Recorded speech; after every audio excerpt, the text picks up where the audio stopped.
Good morning. Good morning, everyone. Is this thing on? Check, check.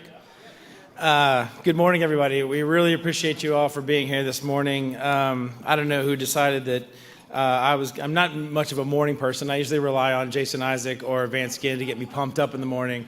Yeah, there we go. All right. Appreciate y'all. But we really appreciate y'all being here this morning. Let me first thank today's breakfast sponsor, which is Pharma, as well as the rest of our sponsors with us today for help making this possible. As a sponsor, we have some pharmaceuticals out in the lobby. If you have an allergy, if you have a headache, we'll have some out there for you. You'll see their support listed here on the screens during conference and all the meals. So let me start a little bit. Today is about the future. We have a great lineup today. Chip Roy, we have a number of members of Congress, new members of Congress. So today is all about the future. We've kind of had, the last couple of days, what a fantastic conference. And we're in day 3. Everybody's pumped up. Everybody's excited. Everybody's optimistic. We've had kind of the past, present, and today is about the future. Today's like the ghost of Christmas. Well, he was like the creepy one, so maybe that's a bad analogy. But today's about the future, right? And so we're going to talk about that. But in the last couple of days, everybody is talking about the election. Everybody's, their mind is on the election. So I will just say a couple things about that, just very quickly. You can believe, and there's some evidence of this, that some malfeasance happened during the election. And I've been part of every election cycle since 2010, right? And there's always something that goes on at these elections. And so there's some evidence of that. But the real evidence that we have uncovered at TPPF, like the things that we have researched and that we have looked at, are that, a lot of what we're calling fraud, a lot of what we're calling irregularities, is the result of a inconsistent, inefficient, and frankly, a very vulnerable election system of counting and collecting legitimate votes. And so, if you think the election was stolen, the only way to solve that is just pure, raw political power. You go out and you remove the people that you think are responsible for that. And that's not a thing that we do at TPPF, but the fact is, the system is broken. And so we are going to charge that hill. We are going to try and fix the system. And so that's where we're going to be at TPPF, is that we're going to have, a set of reforms. And frankly, a lot of you were here last year when we started to raise the flag on our Politicaros video, when we initiated that, or when we launched that, to start raising the red flag about this mail-in balloting issues. And so that's where we're going to be for TPPF. But I digress. Today is about the future. Today is about the future of the conservative movement. I've been a member of the conservative movement since I was 11 years old, when I watched Ronald Reagan give his farewell speech in 1988. Maybe I didn't know it at the time. So I care very much about this movement, about what it means to be a conservative, about what it means to be part of the conservative movement. And frankly, the future of the conservative movement is people like Chip Roy. Literally, the future is about to happen. You're about to hear from him. And let me just say this about Chip. There's no politician in America at any level who cares less about being reelected than Chip Roy. And it is fantastic. As someone who has worked for a number of politicians, it has to be incredibly liberating to literally every decision you make, when you meet with your staff, when you what you're going to say, how you're going to vote. It has to be incredibly liberating to know that the only reason you're doing what you're doing is you're trying to figure out what's right for your constituents. You're trying to figure out what's right for the country. And frankly, as his constituent, and I am one, it's refreshing, frankly. And so it is great. It's going to be great to hear from him and to hear from, frankly, all of our panelists, because we got a number of new congressmen and women who are going to be up here.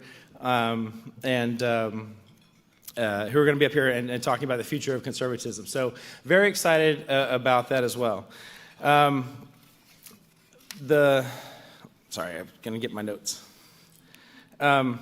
So I want to talk a little bit about the future of the conservative movement because it's really near and dear to my heart. Because again, I've part of the movement since I was 11 years old, and in talking about the future, I want to take you a little bit to the not so distant past, and remember what it was like in 2008 and 2010. And remember the Tea Party, right?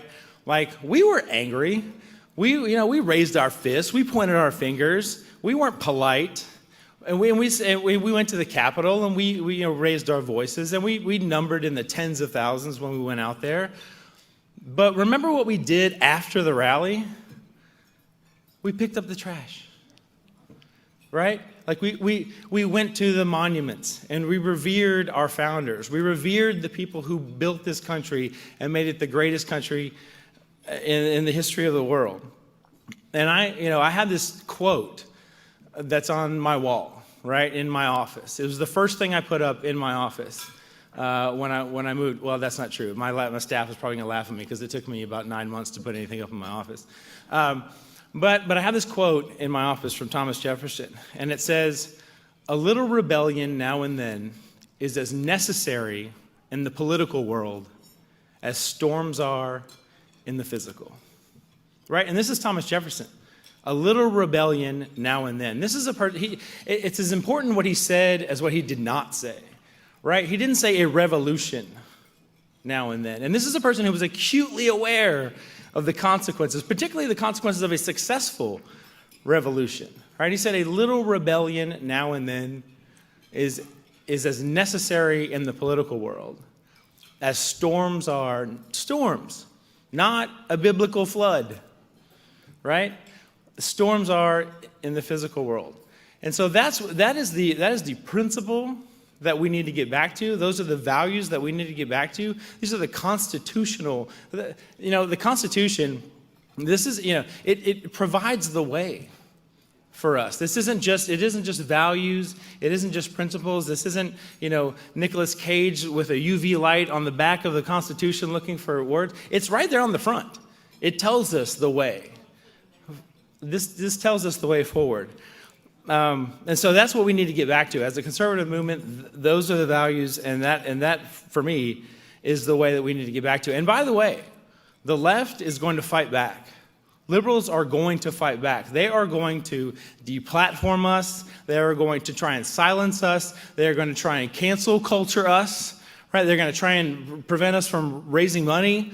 But I'm here to tell you right now that as long as there is a corner on the street and a soapbox to stand on, TPPF will be right there telling the truth and shouting it to the rafters until we're blue in the face. And we need you there with us, because God is my witness. And speaking of God, we should pray. It is my distinct pleasure to introduce Texas Supreme Court Justice Nathan Hecht to give our invocation. It's actually apropos, honestly, because I started my career working for General Meese, Ed Meese, at the Heritage Foundation, worked for Mike Lee, I worked for Chad Cruz. And as I told the visionaries the other day, my father told me when I went off to D.C., he said, you do whatever you want in D.C., but you can't be a politician and you can't be a lawyer. And I figured out a way to be a comms guy for former lawyers who want to be politicians. So it's apropos here. Justice Hecht is the 27th Chief Justice of the Supreme Court of Texas. He's been elected to the court 6 times. 7 times. All right, so we got to update our sheet here. First in 1988 as a justice, and most recently as in 2014 as Chief Justice. He's the longest-serving member of the court in Texas history and the longest-tenured Texas judge in active service.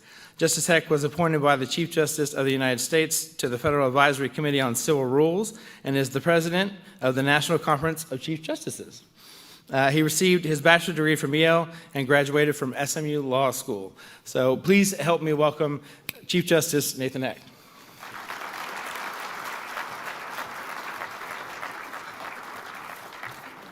Thanks very much. I'll just say a word to open. that the courts in Texas, we have 3,220 judges in Texas, about 1,100 courthouses spread across 254 counties.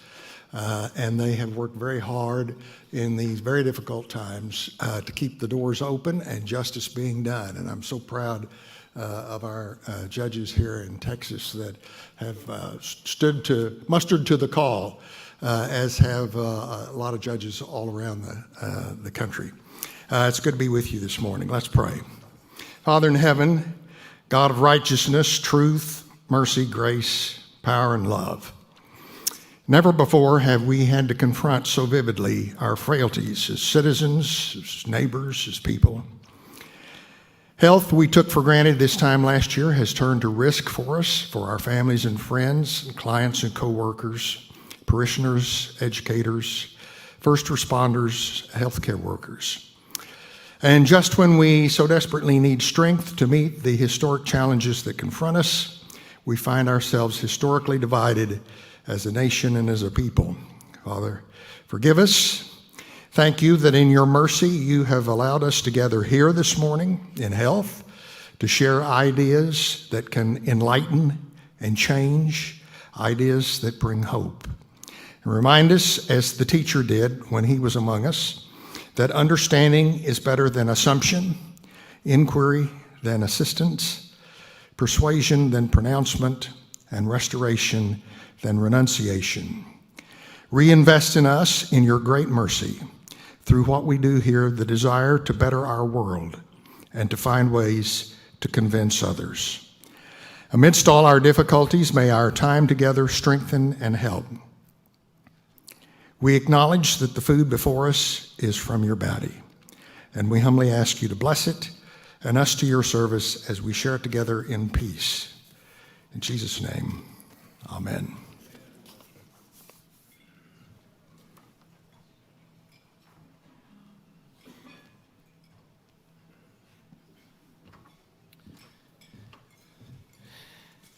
Thank you, Chief Justice. I'm being remiss if I didn't mention that the Chief Justice has been a strong advocate for an issue that is near and dear to our hearts, which is bail reform. So thank you for your work on that as well.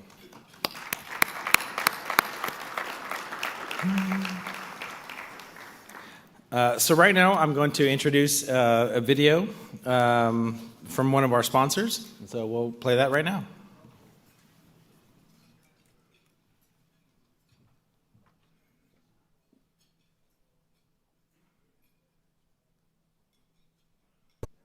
We come from different walks of life and follow different paths, pursue different professions, practice different traditions. We are different. Yet one thing unites us. We are Americans. We are the Sumners Foundation, developing a network of thought leaders around the founding ideals of self-governance by funding scholarships and investing in programs that educate and engage Americans. The Sumners Foundation, on the job since 1949.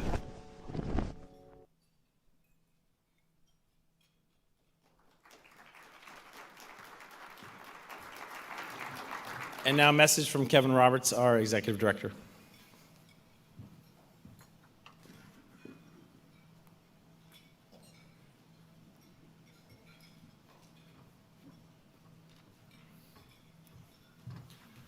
Happy Friday morning. Thank you. Thanks. Actually, I was going to ask you to join me in thanking the wonderful staff and management of this conference center. This is a hard time to put on a conference, so thank you folks for a great job that you've done. And of course, it goes out to the management, but especially employees. We know that this has been a very difficult time the last 11 or 12 months to be in your industry. And so to that point, I've been asked to help them out, and you know where Texas Public Policy Foundation stands on individual virtue. We trust you to make choices. But the reality is we are in the city limits of Austin, and the city limits of Austin means that for the rest of the conference, when we're in the hallway, not eating or drinking, I'm going to ask you to do TPPF and these wonderful employees and management a favor and don your mask. I can opine about why that should not be necessary, but today, for the next 5 or 6 hours, that's not the hill that we're going to charge. We will charge that hill one day, but in the spirit of being hospitable guests and in the spirit of being Texans, we don't want to make the lives of these great people any more difficult. So I know that you will make great choices there, and this is a request for you to do that in the spirit of what TPPF believes. Thank you.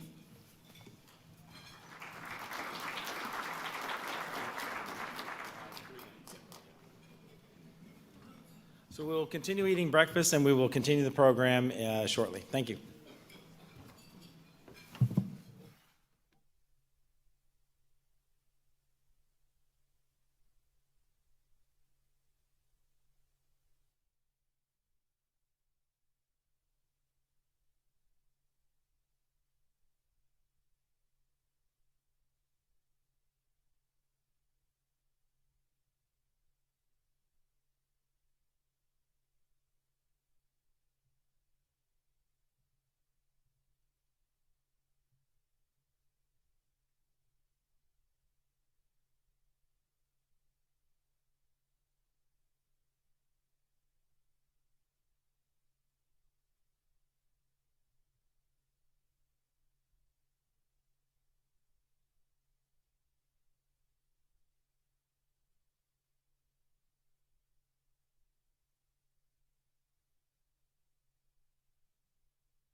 So it turns out you've all eaten your breakfasts already, so we're just going to skip ahead to the programming, which is what you came here for anyway. So last year, 2020, we'll all put it in the rearview mirror, was a year like no other. I saw a tweet the other day that said 2021 is actually just 3 2020s in a trench coat. It was a year like no other. It began with the stock markets having broken records when they closed on December 31st, 2019. But within months, a global pandemic and governmental responses to COVID-19 resulted in the economic freefall that left millions of Americans out of work. They left people socially isolated and emotionally disconnected. It was a bad time. But even the darkest days of the lockdowns, which, by the way, are not over yet in a lot of places, everyday Americans stepped up to truly love their neighbors. We at TPPF were heartened to see how Texans came together to meet the challenge of the pandemic and the associated lockdowns. We were reminded that we live in the greatest state and the greatest country in the history of the world, so we made a video about it. Please enjoy.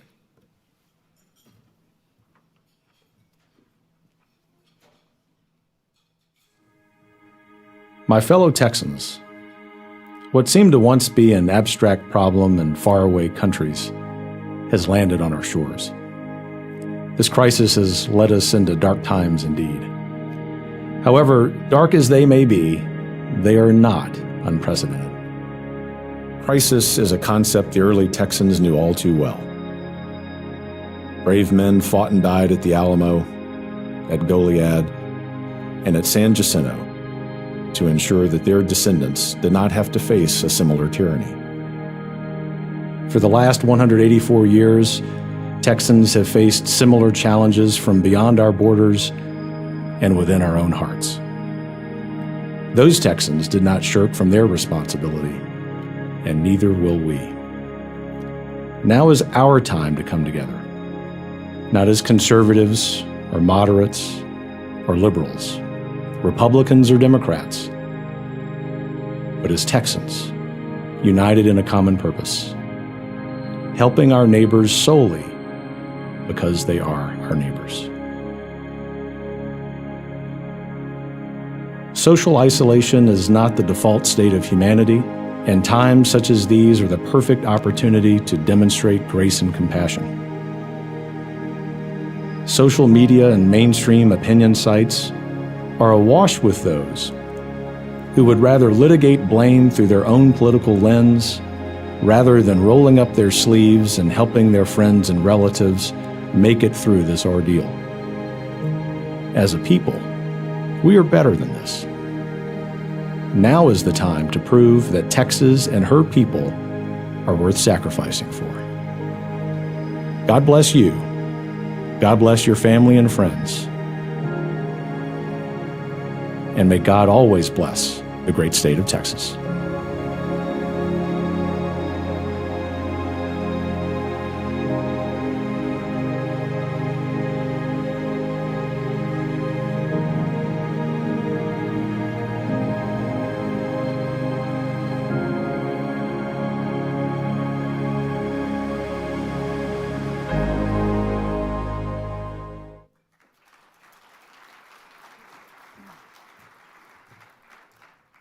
Good morning. My name is Rob Henneke. I'm the General Counsel here at the Texas Public Policy Foundation. I also want to welcome you to Day 3 of what's been an outstanding policy orientation conference. It's my role here, and I'm excited to announce this year's Texas Patriots Excellence in Achievement Award, which has been made possible by our longtime supporters and my friends, Joe and Olga San Miguel.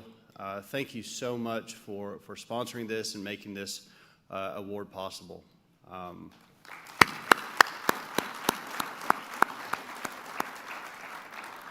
The purpose of this award is to publicly recognize the efforts of a TPPF staff person who has significantly moved forward on our mission over the last 24 months, and most importantly, recognize our donors, friends, and supporters who've had the vision to fund this work and safeguard freedom for the future. I'm up here because I was the initial recipient of this award last year, and I hope that you can agree, especially from what you've seen in the last 3 days, there are outstanding, amazing people that work at the Texas Public Policy Foundation.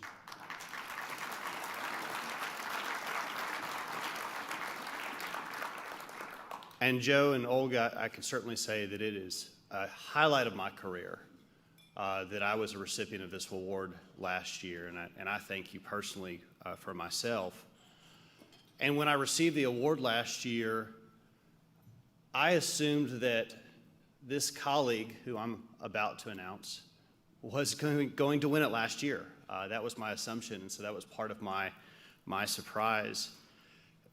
Besides being an expert and a leader in this field that I'm being intentionally vague about, my colleague is just an extraordinary person, a friend, a genuine friend to all we work at TPPF, and someone who literally every time you have a conversation with ends the conversation by saying, "How can I help you?"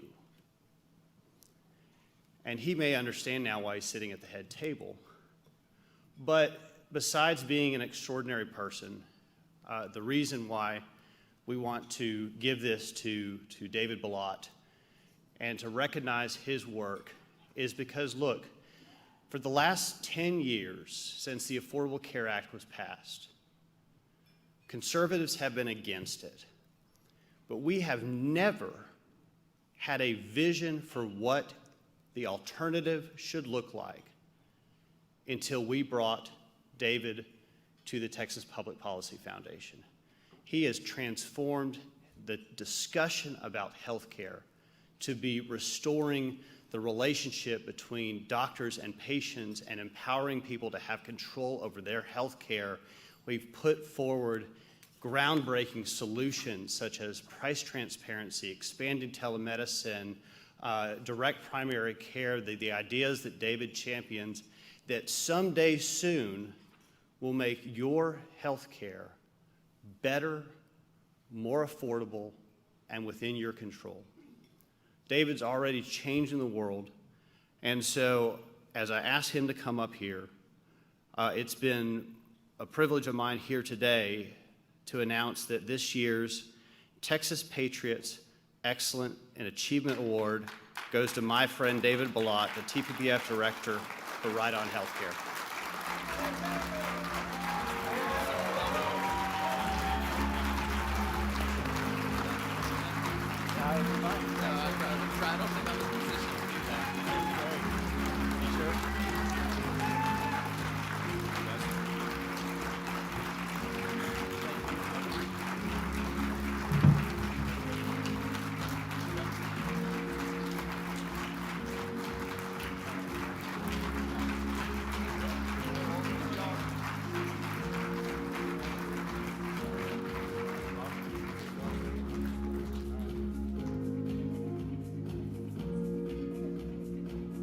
Please come join us. Would you like to come down?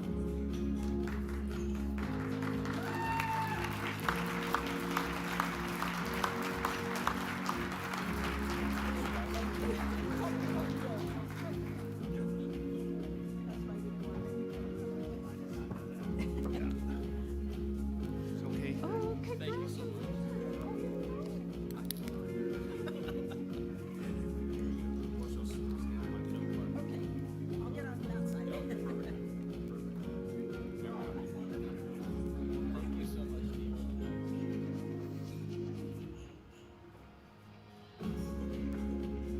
All right, congrats.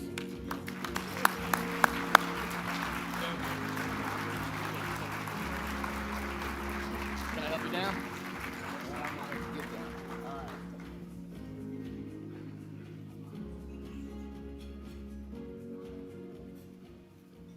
Well, to Joe and Olga and your whole family, thanks for making this possible.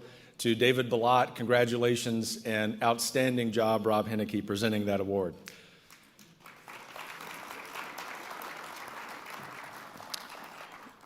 Rob Henneke is going to continue to be the man of the hour in 2021 because one of our very clear objectives, even before next week's inauguration, and acknowledging that Joe Biden is going to be the president of the United States next Wednesday, is that we are, with smiles on our faces, going to be filing lawsuit after lawsuit after lawsuit with smiles on our faces. I hope the media are watching. Y'all made some nasty comments about us yesterday. And all that does is inspire us with smiles on our faces. I'm literally biting my tongue right now.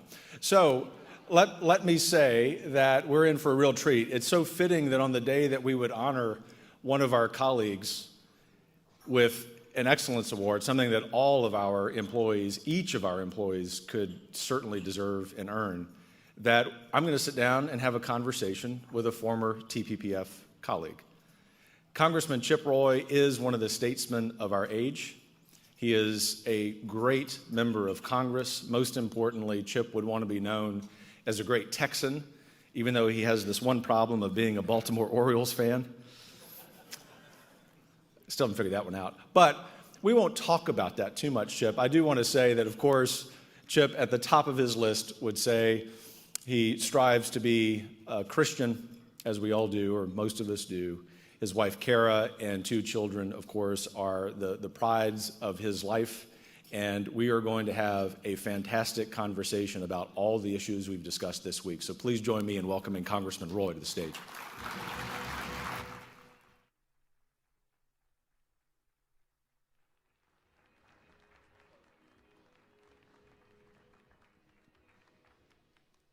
Chip Roy, welcome back to TPPF.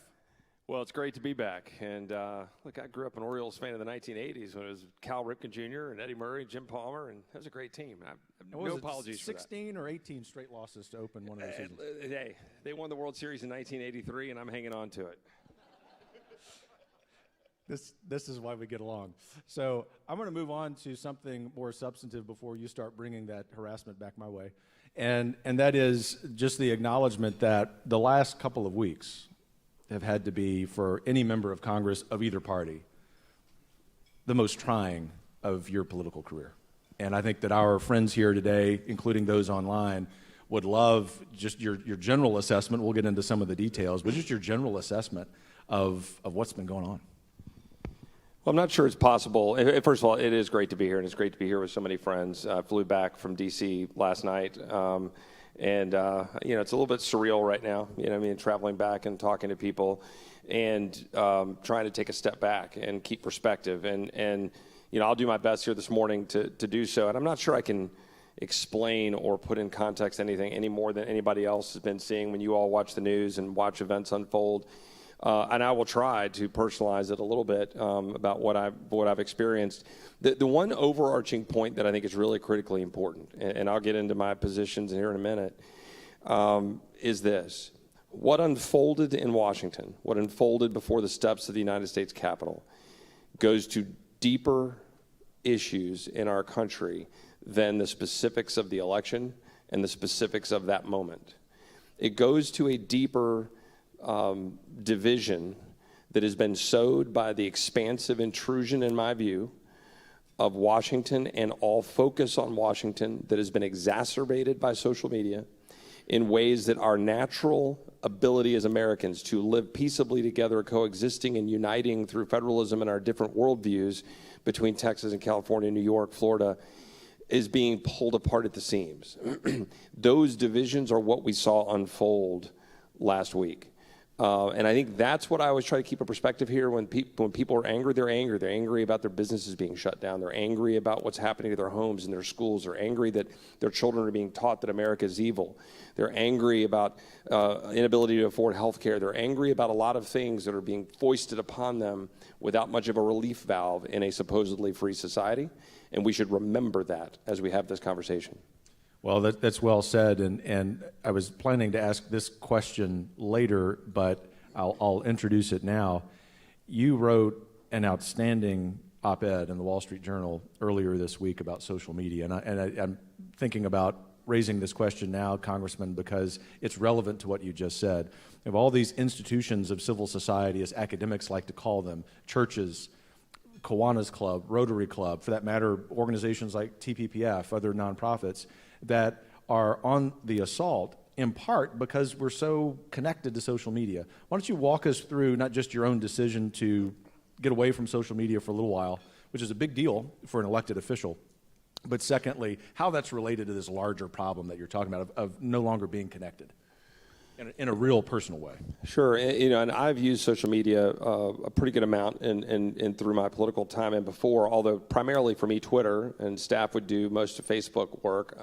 Kara gets on Facebook and we get pictures of friends and all of that. But I've never been one to be sort of captured by it. Twitter I did because I'd follow news and I'd use it as a quick way to be able to inform people and share my views. What I found is that it was starting to, there are a couple of fronts here. I found for me personally, it was capturing my attention in and of itself.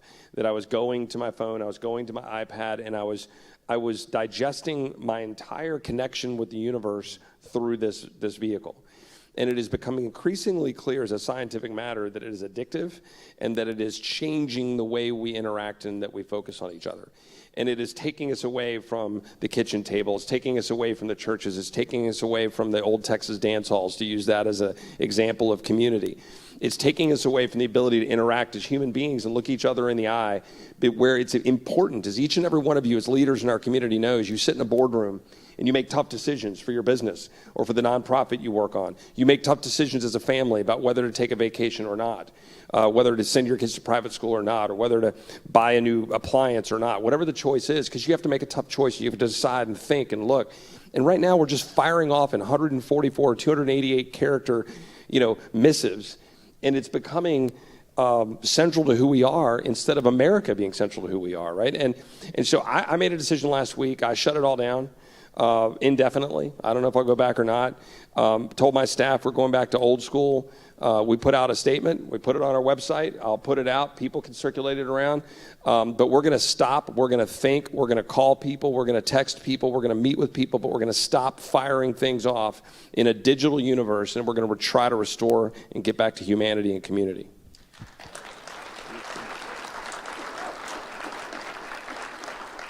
And I'll just say, folks, if you've not read that op-ed, not saying this just because of our friendship and because Congressman's sitting up here with me, read that op-ed. This is something I think we've all been feeling. I think what I like about it, too, is that it has nothing to do with partisanship. Many left-of-center people have the same concerns that we do about institutions of civil society. We need to get back, especially in forums like this, where we can have those conversations. That actually allows us to go full circle, Chip, to what happened last Wednesday. And you've got great friendships in this audience and online, great credibility. No doubt, we know this week there are differences of opinion among this group about what happened, and that's fine. TPPF always tries to create that forum in which we can have that conversation. People have been really looking forward to your assessment of what happened, and even kind of blow by blow. You were on the floor when people were storming the Capitol. Well, we could be here for a while if I went through everything, and I'm going to do my part to try to give some perspective here, and knowing that there are varying opinions and thoughts about everything here in this room, and I hear you, and I've heard many of you, and I've texted with many of you in this room. There's so many people here who have supported me, and I want to make a quick modification to what Brian said earlier about a politician who doesn't care about getting reelected. He's right from the standpoint of how I believe I should carry myself in working, right, politically, except that you're always in tune with the people who elected you and being responsive to them. But it's about what he means, and I think I agree with this, is about caring about being in office so much that that's what drives your decision making, as opposed to caring about what you think and the people I represent think. When we look at what occurred, I'm going to try not to filibuster so we can have a dialogue, but I'll believe that when I see it, my friend. If you'll indulge me for just a little bit, go for it. I will go back really quickly to the election, really quickly go through the electoral count issue, and then what happened last week, because I think it matters to sort of put that in context, and then my perspective of where I reached my decision on Wednesday, since today's Friday morning, right? So, election day. Obviously, I was very delighted to beat Wendy Davis by 30,000 votes, 7 percentage points. That is always a great day for America to send Wendy Davis back home into the private sector and not be a congresswoman. And we did so through the hard work of many people in this room, knocking doors, making phone calls. I want to put perspective that unbeknownst to us when we were heading into it, we ended up outperforming the president by a pretty good amount. In particular in areas, for example, in Alamo Heights and in the north part of San Antonio, by about 4 to 4.5 points. We're still going precinct by precinct to sort of do all the comparison. That matters a little bit because I ran across a lot of people who were taking a position that I disagreed with, that they would support Biden, but vote for me now over Wendy Davis. Now, why do I share that? Because I had those conversations myself at doors with people. So I know they were true. There were hundreds of people that I ran across that fit that particular mold. Well, why does that matter? Because that adds up into the context of sort of what your belief is about what occurred on Election Day. I think it was a mistake that some people took that position. I was, of course, delighted to have their support. Obviously, the presidential election didn't work out on paper the way that we all would have preferred with respect to November 3rd. So much so that there was obvious concerns about what transpired in various elections in Georgia and Pennsylvania and Arizona and throughout. I immediately flew to Georgia. I went and met with a number of folks in Georgia that I trusted to go look and see what's going on, because there were concerns, legitimate concerns. Lawyers like Cleta Mitchell, who was representing the president, who filed litigation in Fulton County that's still being bottled up, by the way, by sort of a corrupt kind of democratic system in Fulton County, wrongly being bottled up, in my view. I worked with the party down there. I met with Doug Collins. I met with Nick Ayers, the former chief of staff to the vice president. And tried to figure out what we could do to try to make sure that we were seeking out and rooting out any concerns that existed in Georgia. Proceeded to have conversations with my colleagues about what was going on. Now, fast forward. We all know what happened time-wise going through December, and I'm not going to go through all of that time. But I will say this. There is, for a reason, a process by which you go through and figure this out. And there are dates and there are timelines for doing so. And you get through December 14th, and then electors are voted on and electors are sent. And I want to be very clear about this. There were only one set of electors sent to Congress under color of law from each state of the union. Only one. And therefore, as January 6th was looming, and I was looking into the law and figuring out what was going to happen in terms of counting the electors, I analyzed it this way. The 12th Amendment of the Constitution of the United States is clear. The text of the 12th Amendment, in my opinion, is clear. The Electoral Count Act was passed in 1887 in response to what occurred in 1876 with the Tilden Hayes election. And it was passed, I think, it's debatably whether it's constitutional or not, but you don't even need to reach the merits on that, that it was passed to deal with the fact if you have multiple sets of electors. That's my view. And we did not. We had one set of electors under color of law from each state. In my view, the role of the Vice President of the United States and the role of Congress in that situation is to open the electors sent to them by the states and count them. I think that is fundamental to our federalist system. It is fundamental that the states are the ones that are choosing to send the electors to us and that we have to rely on the states to do that, even if the states have carried out what we might view as flaws in their election process. Also want to keep in mind that if you look state by state, I think it was wrong-headed what a lot of states adopted in terms of mail-in ballot expansion, wrong-headed in terms of the policies they adopted. The Pennsylvania legislature a little bit over a year and a half ago, in the fall of 2019, passed Act 77, and in doing so, they expanded mail-in ballot usage, and in doing so, did not require specific language for signature match. I think that's a flaw. I think that's a mistake. I'm not in the Pennsylvania legislature. And proceed, you go through, and we saw what unfolded. We had 1 million additional mail-in ballots, for example, in Georgia over what was passed in 2018. That is a massive increase, and it's a bipartisan agreement that mail-in ballots are subject to additional scrutiny and potential fraud because you got to match signatures and so forth. I think it's highly problematic. But a lot of this was done by Republican legislatures. And as I said on the floor of the House, and if you back up to Wednesday, the 6th, and I'll get into the events that transpired, I ultimately had decided on Tuesday, the 5th, I had taken the position I was going to stand up and object to the objecting. That is, I was going to agree that we should count the electors. And I stayed up Tuesday night writing that speech with my staff, having many conversations with constitutional experts that I trust immensely, conversations with my friend Senator Mike Lee, conversations with some of my colleagues in the House. And I had put out a statement on Sunday, the 3rd, in which I said we were going to object to objecting to the electors, that we were going to stand by and accept the electors. And I had also taken a position in forcing a vote on the floor of the House of Representatives that we vote on seating ourselves. I objected on the floor of the House of Representatives for the first time in the history of the Republic. I objected to the seating of members of Congress for 6 states. I did that for Georgia, Arizona, Pennsylvania, Wisconsin, Michigan, to make a point. We were going to seat ourselves for elections that were carried out under the same schemes that my colleagues were objecting to for accepting the electors of the President of the United States. I thought that was wrong. And I wanted to make the point that we're accepting the elections from the same elections that were cast, of doing so for ourselves.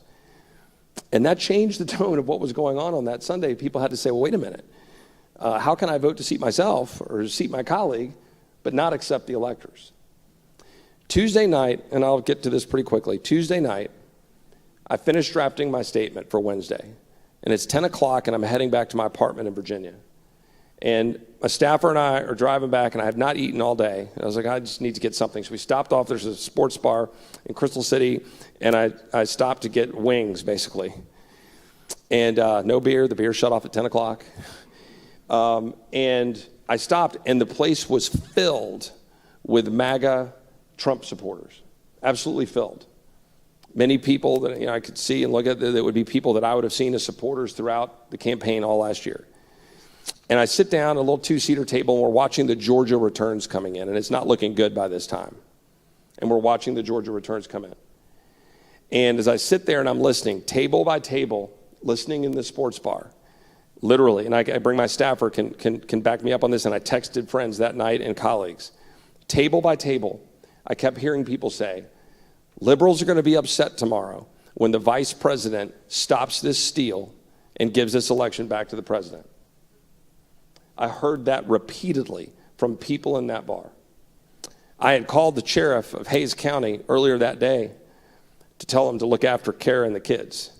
And I told my friends here in town to make sure you look after Kara and the kids, because I could tell things were getting a little amped up.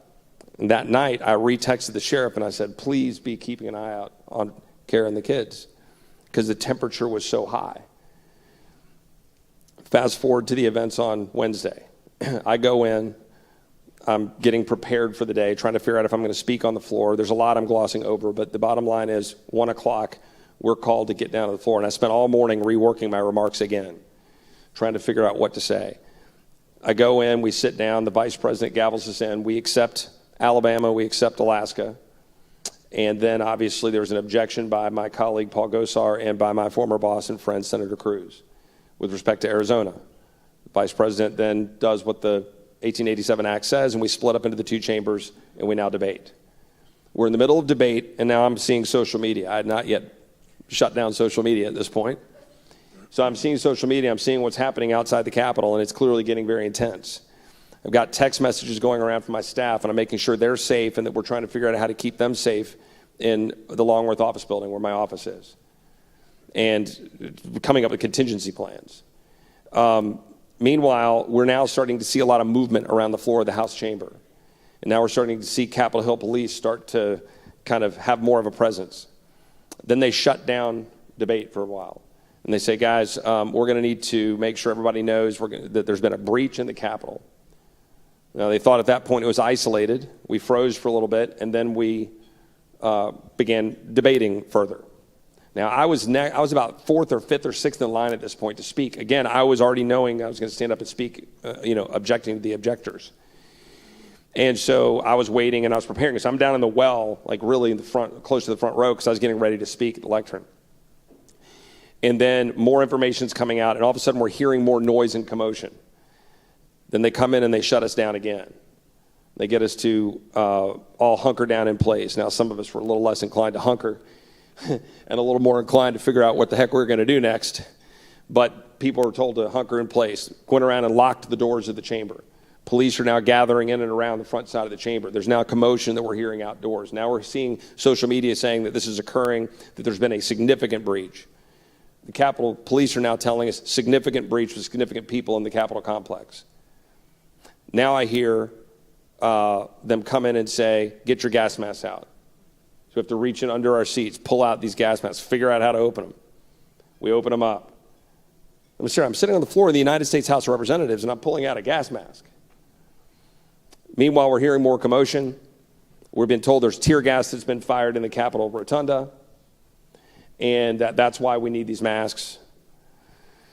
And the commotion is now building. Now we start feeling commotion coming outside the chamber. Now there's banging on the main front doors of the chamber, the doors where the president walks through for the State of the Union. And when I mean banging, I mean loud banging and loud commotion. Capitol Police are now trying to, continue to secure the place.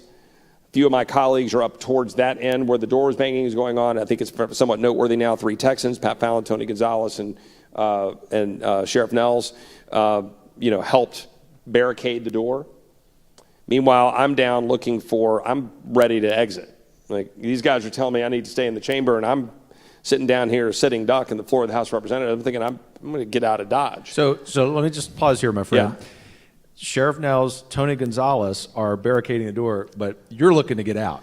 Well, so you're not with them trying to. No, look, my view is we need to figure out how to get the hell Sure. out of here. Like, why am I going to sit here as a sitting duck on the floor of the House of Representatives? So I go down to the door down by the where the speaker's rostrum is, down to the side, trying to figure out where do we go, because I don't want to sit here waiting for a mob to come dumping into the front door because they are clearly agitated.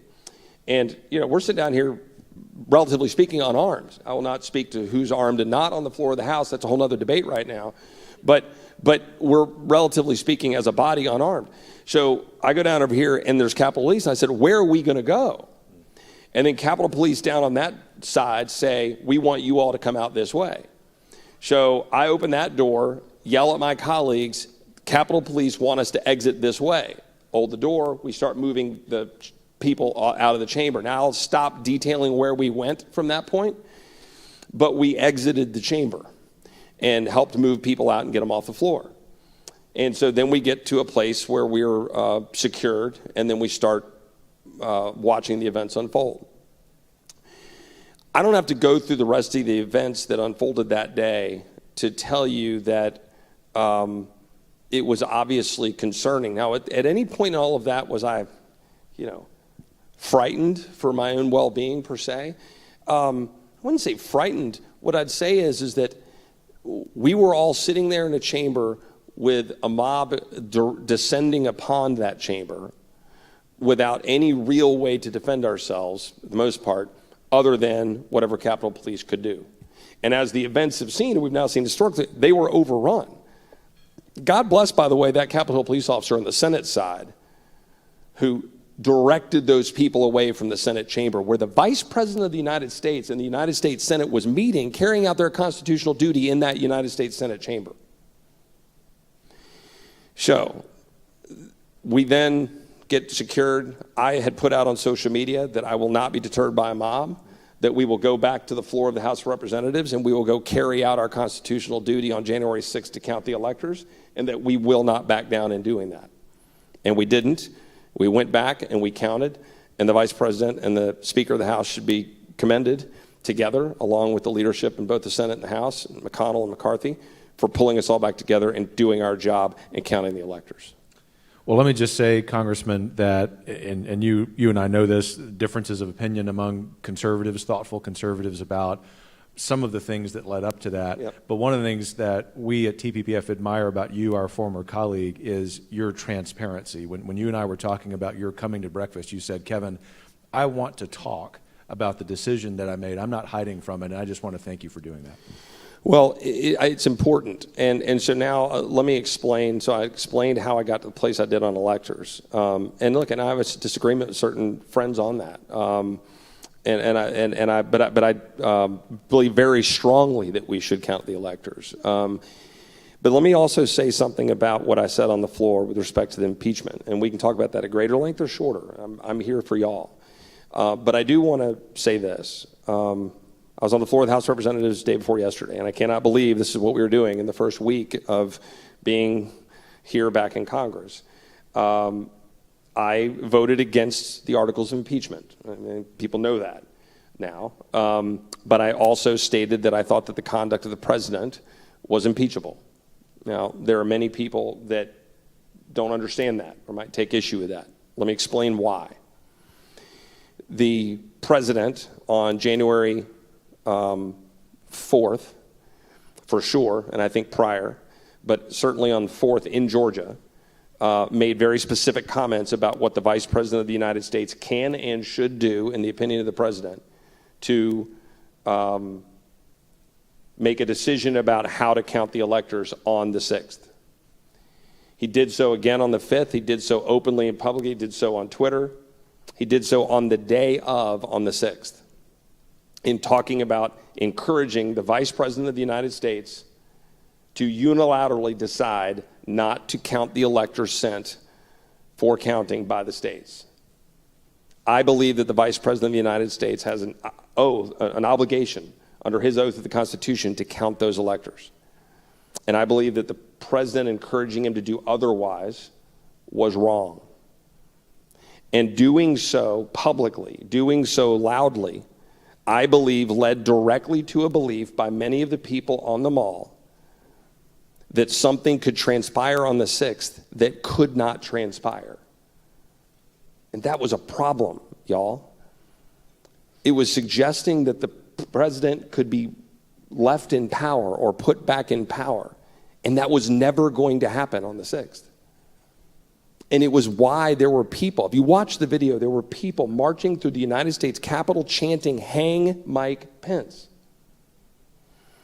That was a direct and predictable and foreseeable result of building up something that could occur on the 6th that, in my opinion, could not under the Constitution of the United States. I think the president was ill-served by some people that were telling him that that was possible. Frankly, I think it was only one person that was telling him it was possible. I think the vice president should be commended, extraordinarily commended, for him standing up and honoring his oath under the Constitution to count the electors on Wednesday. And as a result of the president doing that, I think wrongly and unfortunately, given the strong legacy of his 4 years as a president, for all of the issues everyone in this room generally agrees with, in terms of regulations, in terms of Israel, in terms of taxes, in terms of judges, in terms of standing up against the swamp, all of those things that we all agree on, I think it was a mistake and unfortunate, and I do believe it was impeachable on what he said and did with respect to the vice president. I cannot tell you how proud I was of the vice president when I shook his hand on the floor of the House of Representatives at 4 o'clock in the morning after we counted the electors. And I said, "Mr. Vice President, thank you for standing up and doing your job under the Constitution of the United States to count the electors." That's the position that I took. It's the position that I believe in. It's the position that I will own. It is the position that I will be happy to respond to anybody, anytime. But I swore an oath to uphold the Constitution of the United States. And as I said to in a conversation I had with Peggy Noonan a few days ago on this topic, I was seeking advice from lots of people all over. I am very frustrated about certain circumstances in our country. I'm very concerned about the divisions I've already described, but I refuse to give up on the United States of America. I refuse to give up on the country that our forefathers fought, bled, and died for. I refuse to give up on the Constitution. I'm going to stand up and defend the Constitution as long as I'm under oath to do so as a member of the United States Congress. Thank you. And regardless of whether all of us agree with Congressman Roy, the fact that a member of Congress would come sit here and explain with such transparency and I'll say courage is really commendable. And it deserves a round of applause. And I say that having some differences of opinion with you, just speaking as Kevin, not for TPPF, but we always have aired those collegially, and that's really the point. And so, just to clarify one thing, Chip, before we move on to some hopeful commentary, you voted no on impeachment because you thought the articles as drafted were not acceptable. And so I just wanted to clarify that for the audience. Let's move on to some hopeful comments. Do you want to speak to that? I think it's really important, though. Why? Yep. And this goes to the heart of what Democrats are trying to do and using this politically. So I can go back on offense for some of you who don't love my position. That's where I'm trying to get you, my friend. Which is on offense. Which is the Democrats drafted the articles of impeachment hanging their hat on incitement and the language that was used by the president and potentially others on the mall with respect to, we got to take the fight to the Capitol or you're going to lose your country or whatever the exact quote was. And that's wrong, right? I mean, to say that incitement to insurrection and to hang the hat of impeachment on that, I think is wrong. It is dangerous. It risks cleansing the public square of political speech that is important for members of Congress and all of us to be able to have. Look, on Tucker Carlson on Monday night before the Wednesday events, I went on thinking I was going to defend my position from Sunday. Tucker never got to it. He just asked me about the election in Georgia and about the president. And I extolled the virtues of the president and why people need to get out and vote and how the president represents the forgotten American who's getting run over by corporate America and Washington swamp. And I said, Tucker, in some ways we are in a cold civil war. We have a massive division in this country. Now, is that incitement? Some people might suggest that what I said on Tucker on the Monday night before what occurred, of course in hindsight now, on Wednesday, which I did not know on Monday night, is incitement. It is not. It's free speech. It is recognizing the situation we're in as a country. That cannot be incitement. And I think that is what matters. And so I've fought hard against that, voted no on the articles of impeachment, and do not believe the Senate should convict. These are inappropriate. So a lot of different directions we could go here, but our time is beginning to wane. I want to work in a couple of questions that are forward-looking, because that's really been the theme of the conference. That on Wednesday, I mentioned everyone here and folks who've tuned in online. By the way, we've set all kinds of records, 5,000 people yesterday. Lord knows how many people have tuned in to hear you. So, we can take over-under bets if you want. I'll take the under. So to get to the first of those two questions, as conservatives, and then the second question will be as Americans generally. As conservatives, what we started out with here on Wednesday was, let's call a spade a spade. Yeah. We're always going to tell the truth at TPPF. You're going to do that, even if the truth is not all that fun. But we're going to do that with the promise that we want to leave here Friday afternoon optimistic. And so give us reasons as conservatives to be optimistic about the future. The debate that we're having, all of these discussions are important, and I would just suggest that on our side of the aisle, we're not afraid to have them. Or I say our side of the aisle, this is 501c3, et cetera. I'm saying my side of the aisle. But look, right now, what we saw over the last 4 years, we saw a massive unveiling of that which many of us have been saying about the swamp for a long time. And the American people are starting to see a lot of the things they didn't get to see before. And I think even if you want to take even some positives out of the unfortunate situation that we've been dealing with respect to the virus, the veil that has been lifted on the education system for the masses of the American people that understand that they've got an education system that is about teachers' unions and power and about teaching our kids that America is evil, instead of making sure our children are understanding to love this country and standing up and being educated the way they should. We're seeing the veil lifted on the swamp and bureaucrats that want to stop a duly elected president of the United States from carrying out his duties as elected by the people, and same with Congress being pushed up against by that bureaucracy. And people are seeing it and they want change. As I said before, I have no problem the tens of thousands of people that were in Washington, D.C. because they're frustrated. Well, they're damn right they're frustrated. They ought to be frustrated. They ought to be frustrated about businesses being shut down. They ought to be frustrated about what I just said about education. They ought to be frustrated about $28 trillion of debt. They ought to be frustrated about open borders. They ought to be frustrated about all the litany of things that they're frustrated about. And now you've got a Democratic administration coming in, and they're going to come in believing they've got a mandate, and they do not. That's right. We have a 50-50 United States Senate. We have barely more than a 50-50 United States House, and we basically just had a 50-50 presidential election. And if Democrats don't understand that when they come in, they're in for a rude awakening. Because we're going to stand up in defense of the Constitution. We're going to stand up in defense of limited government. We're going to stand up to block every single one of these overreaching, unconstitutional, and full-headed programs that the Biden administration is going to want to do, and that Pelosi is going to want to push, and that Schumer is going to want to push. And we're going to highlight for the American people, and we're going to come roaring back in 22 and 24. Amen. What you know you can't say in Congress, amen. So looking ahead, Congressman Chip Roy, thank you, you got that. You got to take a while. Looking ahead, one of the things we want to do for our attendees is give all of them, myself included, action items. Yeah. What can we do to make sure that what you just said becomes a reality? in my opinion, right now, the most important thing that we as Texans should do, and as I'm going to speak directly to the Texans, Texas Public Policy Foundation, we're in Austin, Texas.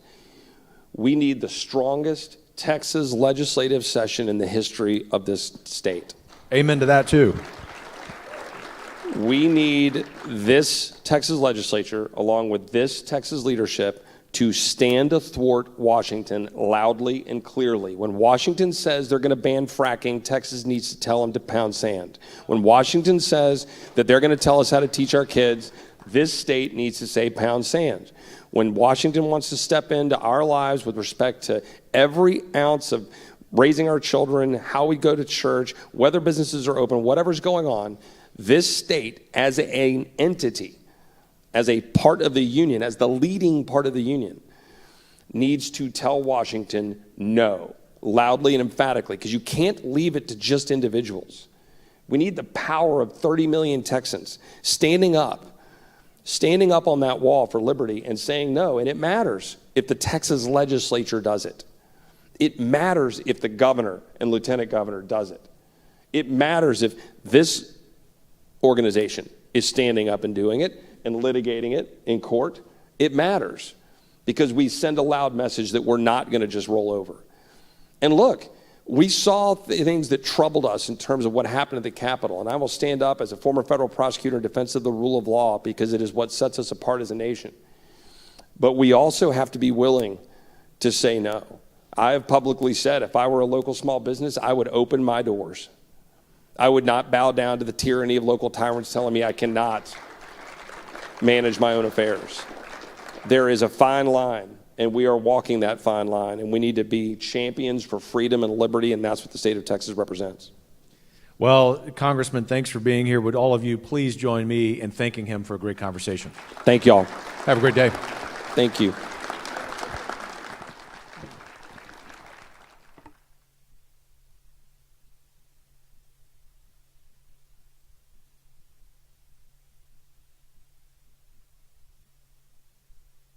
See y'all